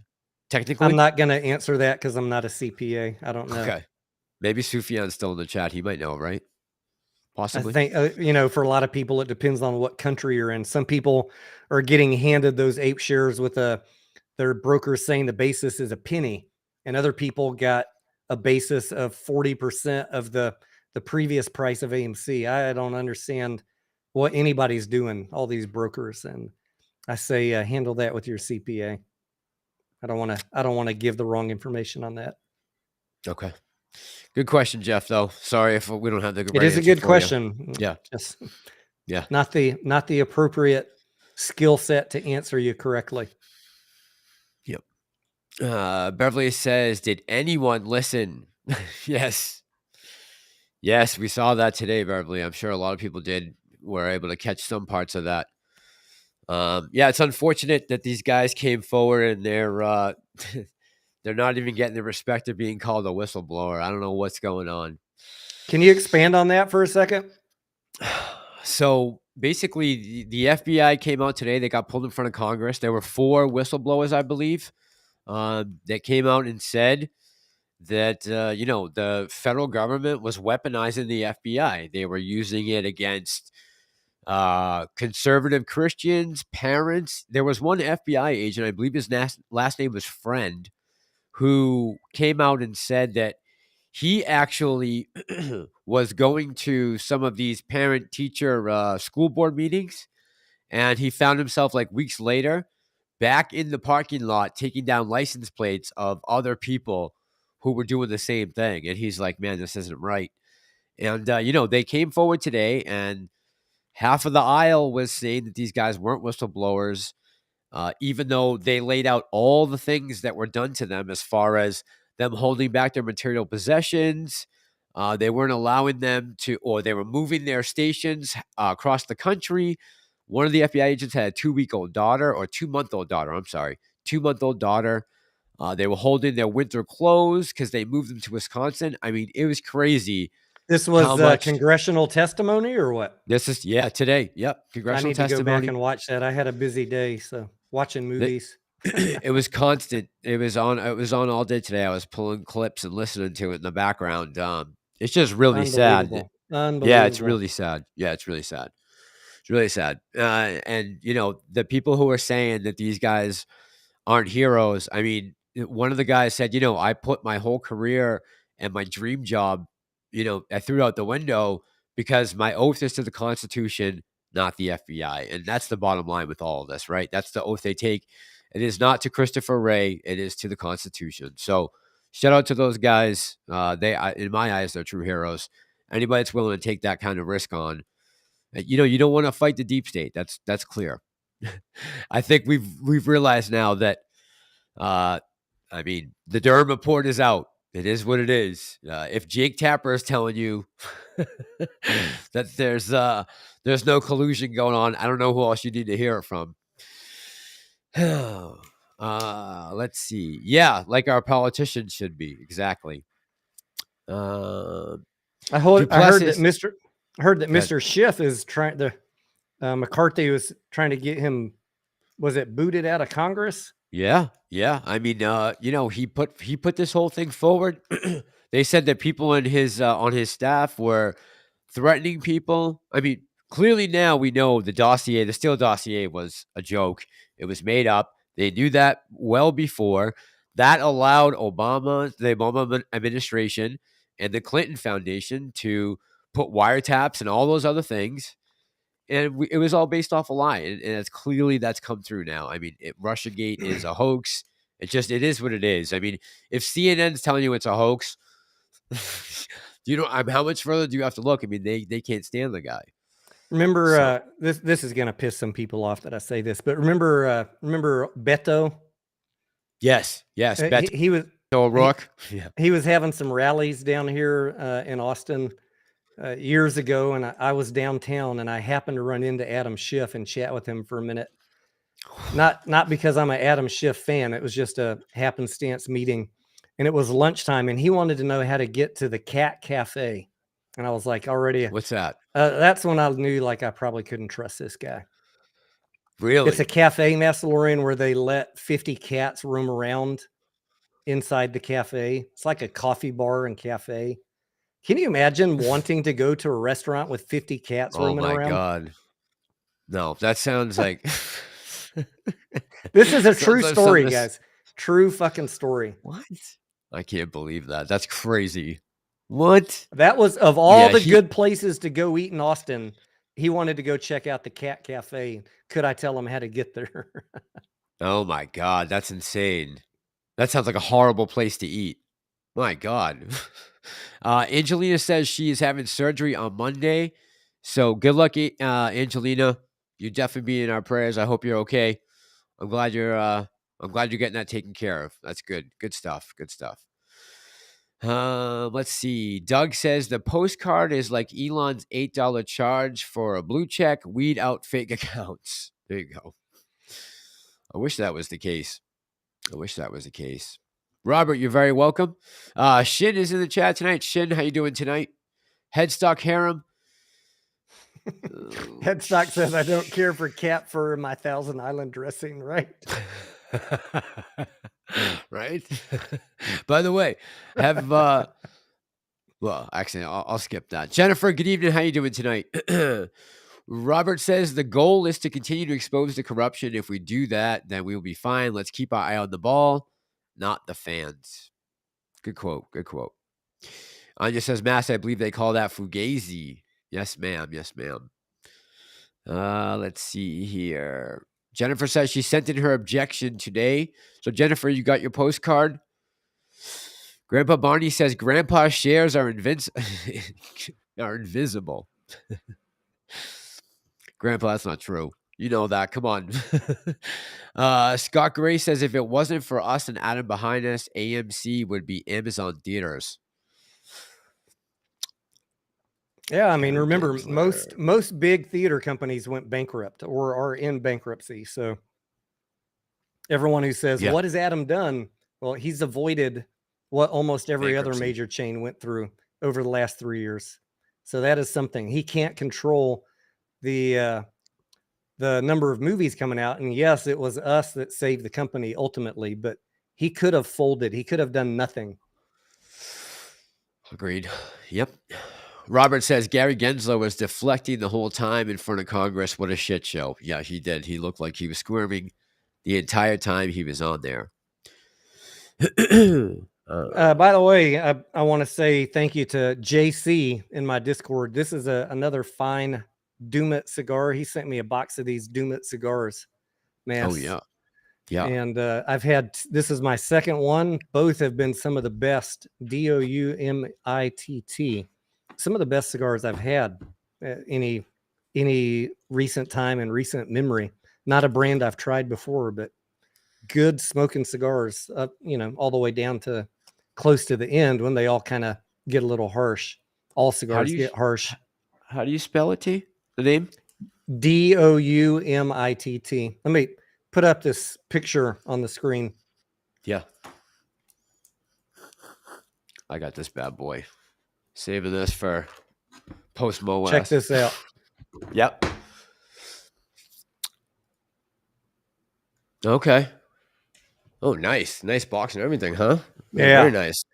Nice delivery, nice packaging, and some great cigars. Yeah. Excellent presentation. Now, is that the box you currently have? No, I bought a new humidor. I had an old cracked humidor that has just been languishing. I've been band-aiding it through. And when he sent me that box and it came, I went and ordered a new humidor on Amazon. I think it was only about $40. It's right here. Oh, that's not bad. It's the same size as the other one that I used to have, but this one's got a hygrometer right on the front. My other one, you had to open it to see the humidity level, which kind of defeats the point. Okay. So I got this nice. Oh yeah, that's pretty. New humidor, and it wasn't expensive, nice. And I don't need a walk-in humidor. I don't ever have more than 20 cigars. So it's perfect for what I needed. I got one in here. The rest of it is just remotes for the lights. One cigar. The box is nice though. I like the box. I think I got that for free. Let's see here. Carlos says, can you provide the Discord link? I don't think I have it in this Discord, in this video description, Carlos, but if you're on a phone or a desktop, there should be a join button for YouTube to join the channel. If you're supporting the channel, you have free access to the Discord. So got it. That's the process. Anya says AMC popcorn on sale, insane. Anya, that's the only time I've ever seen it at that price. That was just in my local. I wonder if I still have that picture. Yeah, let me see if I can find that picture real quick, T. Could you, by the way, Pam Cakes is the best nickname. Don't ever change it, Pam, please. I love that one. Pancakes. Yeah. I think I made that up. I hope so. All right, T, yeah, can you take the chat for 1 second while I try and find this? Yeah, Pam says, I Okay. don't smoke. I'm having my red wine, though. Love me some red wine, too, Pam. But I'm drinking a little bit of, what do we have here tonight? Kentucky bourbon, Pam. And most of, if I'm having a cigar, it's either I'm in Vegas on a winning streak or I'm hanging out with you guys. I'm not smoking cigars nonstop throughout the day. But I do look forward to doing the live streams because it's a nice way to relax into the evening. Just hasn't been much to talk about lately. We're just waiting on this settlement. And there are a lot of updates from the court, special master recommendations, but I'm really kind of saving it for the judge. When the judge files her motion, her decision, then I'll do a video on these because there's a lot of people out there that are, putting out too much content that's really unnecessary on AMC right now. When it's meaningful, I'll make a video. When there's meaningful stuff going on. Can you guys see that picture up there? Yeah. 280. Yeah, what a deal. That's the display that I saw. Hey, you should arbitrage that. You should have bought all that, then gone over to the next state and sold it for $4.99. Seriously, I could have made myself a hell of a profit. Jesus. Put it on eBay for my money back. Put it on eBay for, $425. Yeah, I don't know why that was like that. That's what I would have done, man. I'm gonna go back. You should have bought all of it. I know. You gotta think. I know. I'm gonna go back and check tomorrow and make sure that price has changed. That had to have been. I don't know. It was weird, T, because they had that display, but there was also a display in the aisle. So we had that little end cap there. That wasn't the full end cap, right? It was like kind of one of the ones that's on the corner, but inside the aisle. On the chip and cracker aisle. Yeah. So I'm going to go back tomorrow and see if that price has changed. I hope it has. All right, let's see here. Get back to this chat. Let's close this. I can't believe we're not having any problems tonight. Your audio is sounding beautiful so far. Yeah, that's nuts. Billy says, Mass, was that for the microwave version or the ready to eat? No, that was ready to eat. We don't have the microwave here yet. Have you seen it, T, in yours? Yeah, I bought 5 boxes of the microwave. It was the last 5 that I could find in the city. And I finally tried the first one about 2 nights ago with the butter that you pour over the top of it. I probably need to try a couple more, maybe do a side-by-side with the pre-popped. It was good, but I felt like maybe it wasn't quite. It was great for microwave. I felt like maybe it wasn't quite as good as the pre-popped, but it's hard to judge when you're not tasting them side by side, the exact same thing. Right. So I need to do a side by side. It was excellent popcorn. By the way, I was able to pick up some TX beer, so we got to talk about that when we get off tonight. Yep. I got it all stacked. All my Texas and Boston beer stacked right back there, waiting for you. I got to. Yeah, we got. I got 1 day of work this next 2 days, 3 days coming up, so only 1 day. So hopefully we can get a couple lives in. Or I went ahead and did the brunette, redhead, blonde challenge without you. And the yes, I saw that. The blonde one. The blonde one. By the way, Pam, did I not say hey to Pam when she came on? I didn't say hey, Pam Cakes. I thought that's why she brought that up. Come on, Pam. You know I love you. Let's see. Robert says you cracked me up with the arbitrage joke. I want you guys to think like that, though. Look, I ran into a guy at UPS that was dropping off 50 space heaters. The 6 foot tall ones, Massalorian. Yeah. This Yeah. was approaching winter in Texas, and we don't need those in Texas. He No. had bought up the entire stock of all the Walmarts and set up a website, and he was selling them to people in New York for 2x the price plus shipping. Oh, I wow. want you guys to think like Wow. that. Arbitrage, you can use it in your everyday life and make money. Nice. That's a good Now, hit. Good I hit. don't know how excited I'd get about buying 50 space heaters because those things are heavy and bulky. You got to have the right equipment. You got to have a truck, maybe a trailer. But they're a bag of popcorn's not that, but you can get that in the trunk of your car. 5-6 cases of popcorn and probably sell them for a profit, including shipping. Just like a Bronx Tale, right out of the back of your No, truck. just put them on eBay. No, I know. Yeah. Falana says, already bought my tickets for Transformers, which is the new Transformers is Rise of the Beast, right? I saw the trailer for that. I saw a big mechanical ape, which is pretty cool. That's I think one of the stars of the show is a gorilla, which I thought was pretty I awesome. read a synopsis today, Mass. It said something like Optimus Prime goes back in time to meet his former, his self in prehistory where robots didn't exist. So his other self had to transform into a gorilla. I don't know if that's Oh, that's the premise? I don't know if that's accurate, but that's what I read today. Okay. That'd be interesting. I never even thought of that concept. I know the Indiana Jones movie is going to have some time travel in it. That's for sure. That's been confirmed multiple times. So they're definitely doing a de-aging of Harrison Ford. I wonder if there's any news on that out yet. I don't know if you guys heard earlier, but they did release a version of it today, I guess you could say. I wonder if they change anything after it's revealed at Cannes Film Festival. Do you think they have alternate endings, or do you think they just have one cut that they show to everyone? I don't know.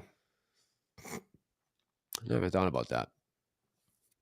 Dustin says yes, Spider-Man will do amazing. The first one did great. Also, was there already a Spider-Man comic or cartoon?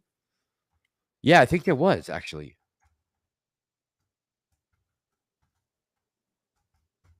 I think there was.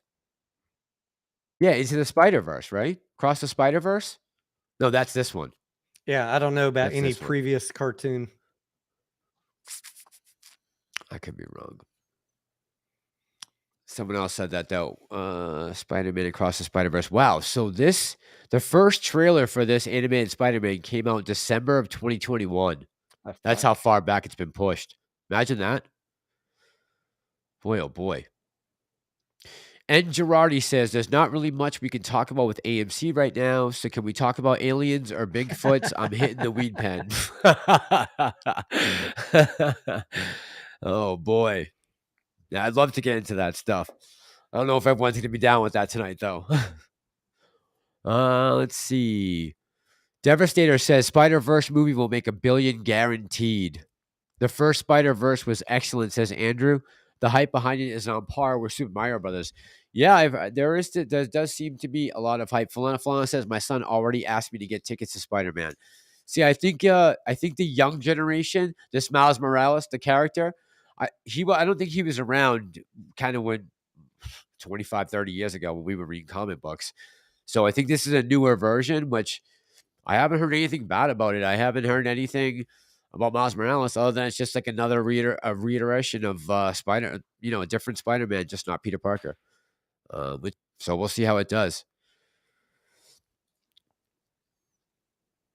JB says, what about popcorn and credit cards helping the bottom line? Yeah, Jamie, just unfortunately, we don't have any numbers to go off right now as far as how that will help the bottom line. I wish I knew the answer to that. I wish I knew what the numbers were right now. But we just won't have that, I guess, when did the first release come out, T? Right at the end of Q1, correct? We had the first, like March 26th. Was that the release date originally? Somewhere around there? Of For what? AMC Popcorn? for AMC Popcorn, the original 500 stores, I believe was the end of March, correct? End of Q1? Somewhere around there, yeah. So this will be the first quarter, and we'll be missing 2 weeks. But this will be the first quarter that we really can get a kind of an idea of how Popcorn did. As far as the credit cards go, I don't know. Do you know, T, what happened? What's going on with credit cards? I'm not counting on any income from the credit cards, honestly. I know Me- a lot me- of people have made it into a big deal. I am not. I'm not. Yeah, I have a hard time getting there too with the credit cards. I think If- Popcorn will do well.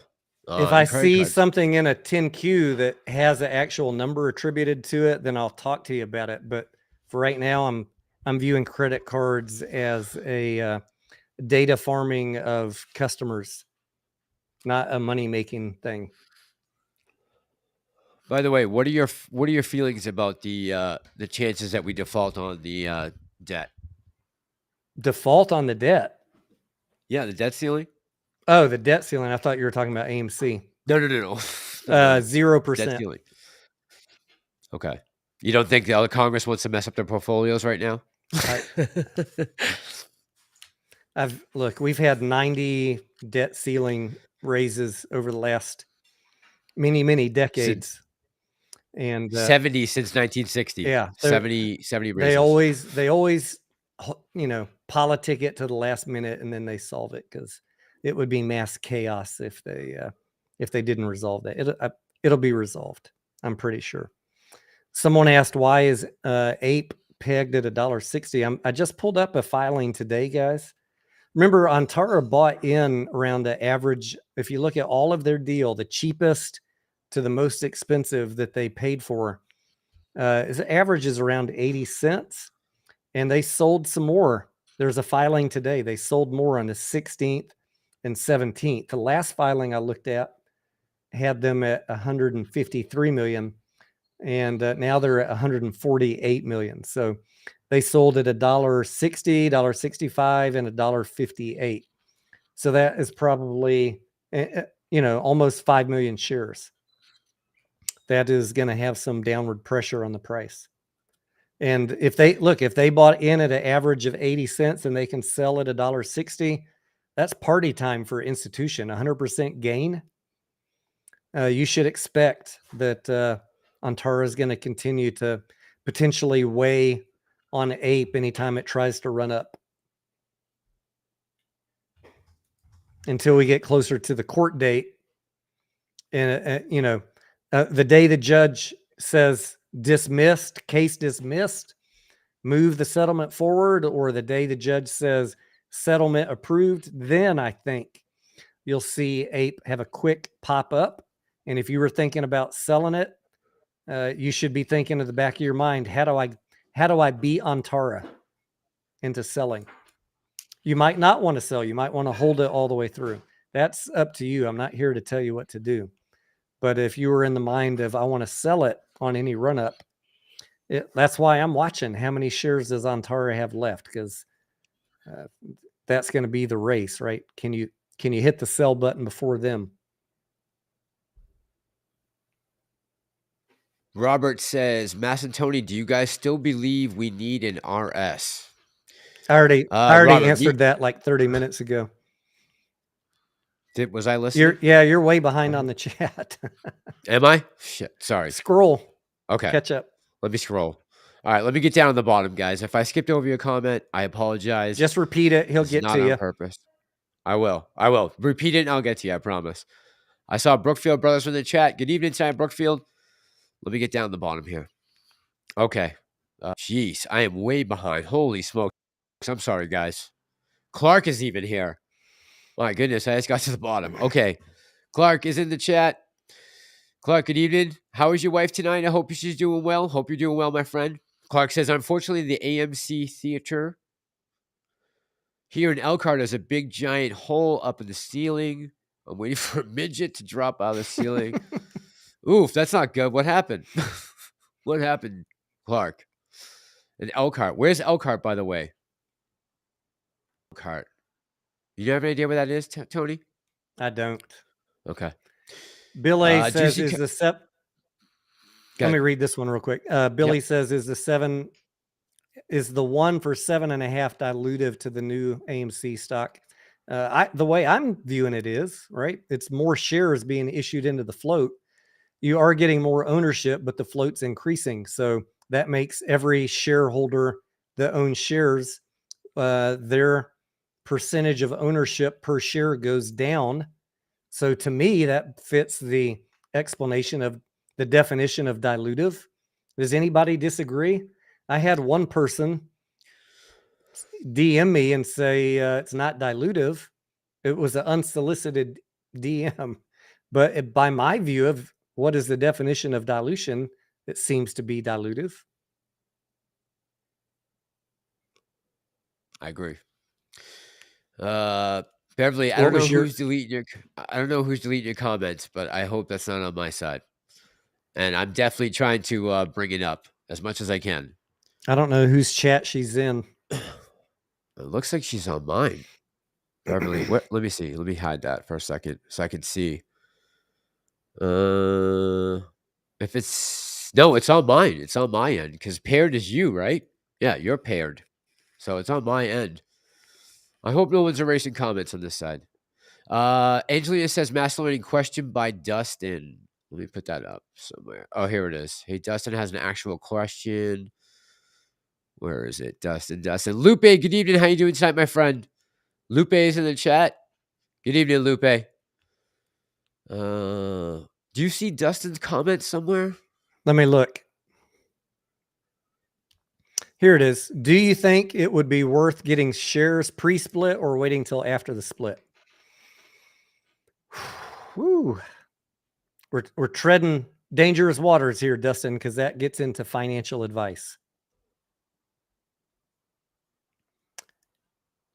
I'm just going to lay out two scenarios for you, Justin, and ultimately you have to decide. The general thought from many people is that when dilution is announced, that could have a negative impact on the price of the stock. Therefore, what I'm doing is keeping some cash on the side. If I decide to buy more AMC after reverse split and dilution, if the price drops, I will analyze the play at that time after I see how far it falls and for how long it falls. I don't know what's going to happen. No one knows for sure. Other people, I hear them on YouTube say that it's going to go up after a reverse split, or maybe go up because of positive Q2. I think that, the price going up, if Q2 is positive, if we have positive earnings, that is a real likelihood. But I think that if the earnings drops and the price goes up, that's when Adam would strategically want to dilute into a run up. So it's a lot of unknowns. Did I answer the question? When is the best time to buy? I mean, you got to decide, what do you think is going to happen?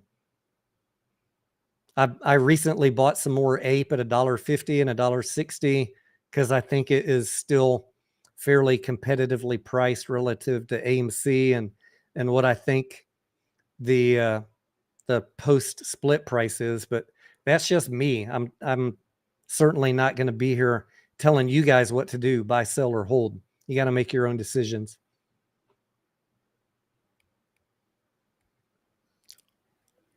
Someone says we're lagging big time. I don't know. I hope that's not on my end. Does it seem like we're lagging, T, on your end? Not that I can see, but... Okay. Oh, I think I found Dustin's question. Dustin says, yeah, I found it. Do you think it would be worth getting shares pre-split or waiting until after the split? Dustin, of APE or AMC? Which which one are we talking about? I guess I'd have to ask. I'm not sure which one you're referring to. Anya says, why is APE stuck at 160? T, I know you said this earlier, T. I kind of feel the same way. Until we start getting more closer to this date or resolution, or at least get an idea of where we're headed with this, don't you think that we're going to kind of fluctuate between, in the past 6 weeks, whatever the high low was? Don't you think we're going to kind of just be bouncing in there? Yeah, but I don't know if you caught it when I was talking about it. Antara had a filing on the 17th and 18th. They've been selling ape. They Okay. sold about 1 million shares on the 15th, and they sold almost 5 million on the 16th and 17th. Okay. So that's going to suppress the price. Look how low the volume's been on ape. You got 5 million being sold. That's a lot to soak up. Yeah. So, Yeah. you What know, was? that to Justin's question too, like, should you buy ape right now? I don't know. Should you buy it at $1.60? What if Antara is going to keep on selling every time it hits $1.65? I can't tell Right. you what to do. I can't tell I you know. what the magic choice is that's going to be flawless and make you a ton of money. We all got to weigh all the information and make our own best choices for our own risk tolerance. Yeah. And that goes for, whether you're buying, as far as whether you should load up one way or the other, assuming that the RS is going to happen, the conversion, the reverse split, I can't tell you guys what to do there. We got to, everyone's got to make a decision for themselves. All we can do is basically give you the information that's coming forward. And like Tony did tonight in the open of this thing, show you everything in black and white, and you guys have to make a decision. I hate that this has become such a thing where, it's, and this goes for, any social media, whether it's Reddit, Twitter, YouTube, that anyone's gonna get blamed for anything. We're just trying, and I know I speak for T on this. We're just trying to bring you guys the facts as we can, with a little bit of speculation sprinkled in, and hope that we're somewhere on the right course when we get to the end of this thing. And that's all we can do right now. As far as telling you guys what to do with your money, that would be a big mistake on either of our parts. And as far as my speculation, I try and provide a balanced speculation. Like, I'm going to tell you the worst case and the best case, and I'm going to say I don't know which one it's going to be. That's why you have to decide. I mean, I still have faith that we can squeeze this stock again. I just don't know when that's going to happen. I just don't know. I wish I did. I wish I did.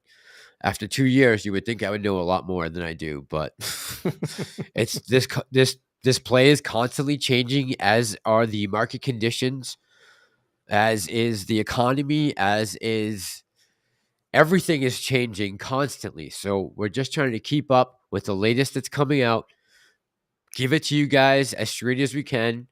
Ultimately, that decision is up to you. Yeah, I've said that in the Discord a lot too. Like, no matter what decision we're making on any stock right now, the US government could screw us all in the next 2 weeks.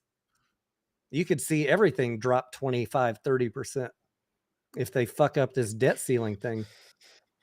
I saw the breaking points earlier today. They were talking about that. I forget who it was, but someone said that if that happened, we'd see about a fifth of the market evaporate almost within 48 hours, which That probably would happen, right? That would probably send some Yeah, panic waves. that's why I'm trying to keep cash in my account ready to buy on that sick dip. If it happens, God forbid, I'll be buying some profitable companies. Any company, you Yeah. should be picking out some companies that have a long history of profits and deciding what you'd like to buy them at in case in a couple weeks we have a market crash. That's going to be your opportunity.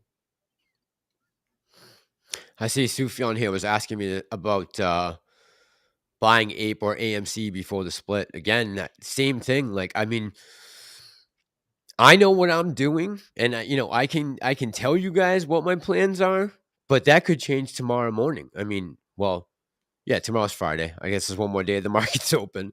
That could change, right? I mean, again, this is constantly evolving. I feel like we were in a much different position when we first started this journey together. For many of us, back in February and March of 2021, things were a lot more. Actually, the economy and market were booming at that time because of the money printing that went on. Now that bill is coming due for all that money printing, and we're starting to see profits and everything else evaporate. So trying to keep on top of this with everything else that's going on is extremely difficult. Plus work, having a job and doing YouTube and everything else that's involved here. It's a lot. So I hope you guys understand that we're not trying to lead anyone astray here. These are just our opinions, and we are doing what we can to help you guys along with this to the best of our ability, and that's all we can do. CB says he's getting tired of stock talk in general.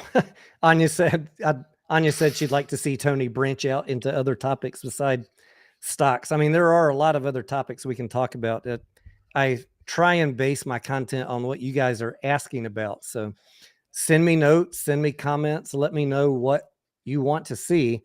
Anya, I'm just laughing because the other night they were asking me to go on live. I was like, I don't got any new AMC news. We don't have a judge's order or letter on anything. We got a lot of funny stuff happening. The special master batting shit down. Boom, boom, boom. But I'm waiting for the judge to rule on it before I make a video. But Anya said, can you just do a cooking show or live stream while you're folding your laundry or something? Just talk to us. Brushing your teeth, anything. Something. I do miss you guys. I would love to be doing live streams. It's just too much damn drama. And I got better things to do in my life than deal with all these nincompoops that use my content to create drama. They hate facts so bad. So why should I give them the info? Even when I'm reading a financial statement, he's lying to you. The Mullen guys hated my 2 Mullen videos. One guy said, "Can you please stop making Mullen videos?" Really? Yeah. Yeah. Don't tell us the financials, Tony. We don't want to know. I'm going over to my my thumbnail account here just to see. So in the last 2 weeks, I've made 22 thumbnails on different things that I want to talk about that I keep holding back from just because they never push out those videos anyways. So I want to do a video the other night about Linda Vaccarino there, CEO of Twitter. Did you hear about the hire for Elon? Yeah.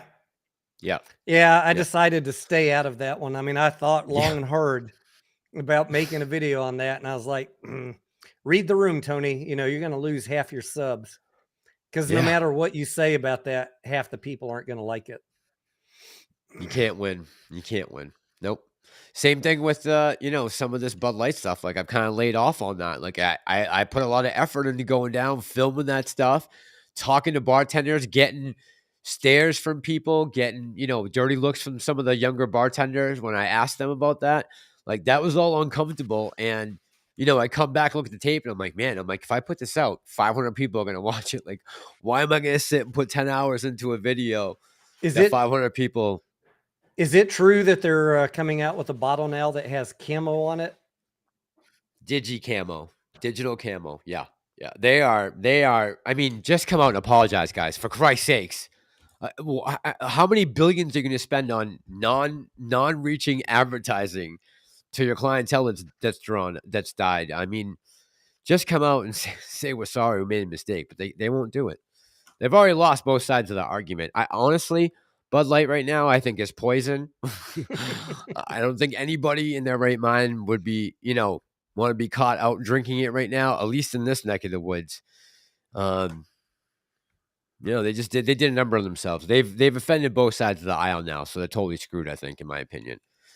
Clark says that AMC theater was in Elkhart, Indiana. And they said they can't afford a roof. AMC can't afford the roof, or the company they're leasing from. Clark, I'm assuming they don't own that property. That's a good point. I wonder how those leases are written. Who's responsible for maintenance and repair of the building if they're leasing it? Yeah, you would think that would fall on the landlord, right? You would think. Yeah, that's a good question. Or maybe they have something stipulation in the paperwork there. If something goes wrong with a theater, where it's something that can affect the whole thing, where it could be based on square footage. Who knows? Could be if they need to install a handicap ramp on the concrete out front. Is Right. that AMC or is that the landlord who owns the property that's got to do it? I don't know. Yeah. Depends on the lease, I guess. Yeah, Clark, that's a good. That's something I didn't even think about. Sam J says, "Are you guys even wondering after all of this nonsense why on earth people are still hoping to squeeze this after all the things the management has done to retail?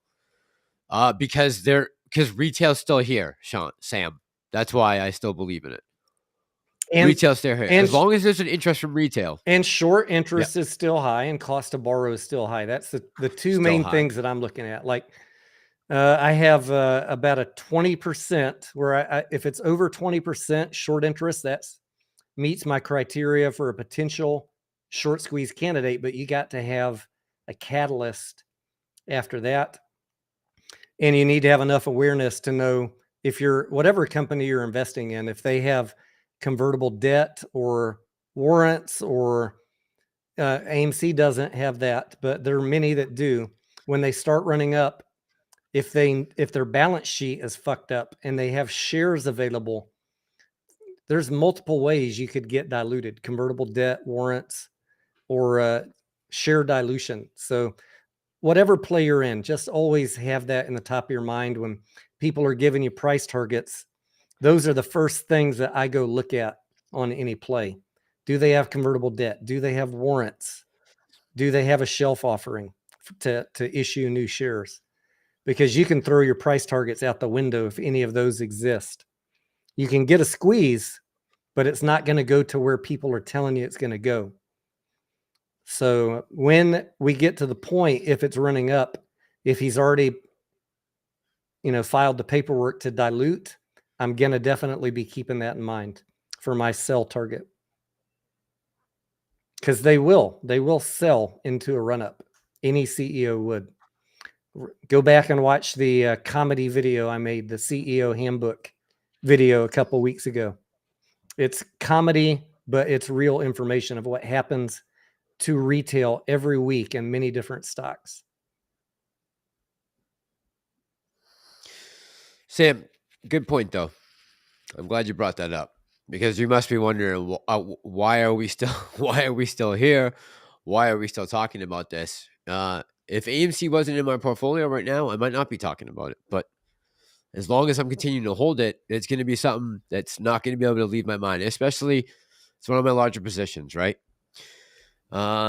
Dustin says, fair enough. I bought when the price was super high, so I've been getting my average share price down. That's what everyone who bought in that time, I would hope will be doing, Dustin, just like you are, ever since. So I wasn't sure if I should wait until after talking about AMC. Yeah, that's what everyone should have been doing, getting that cost average down, especially if you bought high. Now, some of us, we're buying in February, March, and April of 2021 when we were still under $8, that 801 threshold that we were, looking across. I forget, what was it, 801 and 14 were the two numbers we were really pushing for. But yeah, man, I hope a lot of people are doing that, getting their cost average down. So when and if this thing pops, they'll get made whole and some on top of it, right? It's not just about getting made whole again. Not, at least not in my eyes. George Pringle said, where's his question? George. Is the story of a new QSIP clickbait? And that's not something I talk about on my channel as a catalyst, George. I have not seen a new QSIP be a catalyst for any sort of squeeze. So not a catalyst according to Tony Denaro. T, so it seems like I'm starting to lag here, and sounds like people are saying I sound like I'm coming from the moon. We just passed the 2-hour mark. I don't know how long you want it to go till, but I'm exhausted. I'm starting to get nasally from working today. Can you tell? We had the exterminators come today, so I was dusting I'll say aisle 47, which is like the cleaning products, and it's also the next aisle over, which is all the seed and all that stuff. So today I was brushing and dusting off everything, so everything would fall down from the shelves to the floor, so it could be cleaned. and all that stuff. Just every time I hit a bag, it puffed up in my face. So I haven't been nasally in a long time, but today they got me good. I can tell I'm starting to get crept up here. I actually took 2 Benadryl last night because I was feeling kind of congested. I haven't checked the allergens out there. Every now and then you'll notice my eyes are real red from allergies. I haven't even worn my contacts in about a year, Mass, because my eyes have been bothering me so much. Is the pollen bad down there? Yeah. But I took 2 Benadryl last night, slept like a baby, you know. There you go. Waking up every 2 hours crying for a bottle of milk. I slept really good last night. I didn't even wake up till like 8:20 this morning. I was like, oh shit. The market's about to open. I was gonna say, so I got a full 8 hours last night. Okay. Nice. Thank you, Benadryl. Yeah, there you go. Maybe that's what I need tonight. Definitely gonna stop drinking that Red Bull, that's for sure. Definitely gonna stop. You got to be done with that by noon. No caffeine after noon. I know, seriously. I don't know. Does anyone else have any questions? Yeah, guys, if you got a good question that we didn't already answer, go ahead and fire away. Try and get a couple more good ones in here. Davina Varsha says, Mass always sounds like he's got a cold brew. I know. It's bad right now. Davinda Varsha, you got to watch that guy. He keeps on harassing Karen. He does? Karen in the chat? Why? Yeah. Why? Why? I think because they live together. Oh, okay. That would make sense. That would make sense. Oh boy. Yeah, T. All right. I'm gonna put in. Karen says yes, he does. I'm gonna say hey to my mods right now. I saw the Prometheus was in the chat tonight. Of course, Pam the Trader was here. No Doobie Wad, no Coke. Who else did I have? Did you have any mods here? Oh, you had Anya tonight, right, T? Anya and Karen, yeah. Thank you, guys. Yeah, Anya and Karen. I'm always looking for more mods, so let me know if you guys are interested. Pam says, I missed Fax S movie tonight and forgot to cancel my ticket. We'll go another day. How'd you miss the movie, Pam? What happened? It's crazy. I got a couple good questions from the chat. Tiger says, do I think the board will buy shares anytime soon? Absolutely not, Tiger. Adam Aaron, we have him on quote saying he prefers the board not own shares due to insider trading. And number 2, they're all bonused with shares, so there's no reason for them to buy. The other question is, why does AMC barcode, Beverly says? There's no catalyst for it to move up. Beverly, the market's very uncertain right now. And we have a lot of legal uncertainty in this play till the end of June. So there's just no reason for it to run. It ran up into the earnings as we expected, and then it came back down as I expected. Like I said at the beginning, I told my Discord that I expected it to be below $5 by Wednesday, and we were below 5 by Tuesday. So it's doing just exactly what I thought it would. You get that run up, you get the earnings, and then you get to come back down. They're just they're using FOMO people for Ants Trades tells you it's going to $20. You FOMO in, they're just using you for liquidity. You got to be smarter than that.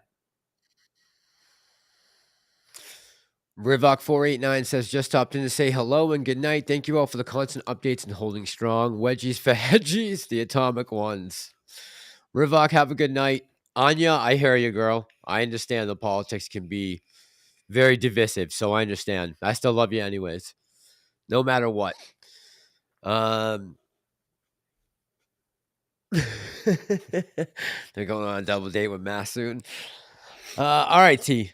So, what do you think? This weekend we'll try to do Saturday night. We'll try to get the Boston beers going. Yeah, just either hang out with me for a minute after we finish the live and we can talk. Did you buy some beers, you said? Yeah, they're at my buddy's ex-wife's house though.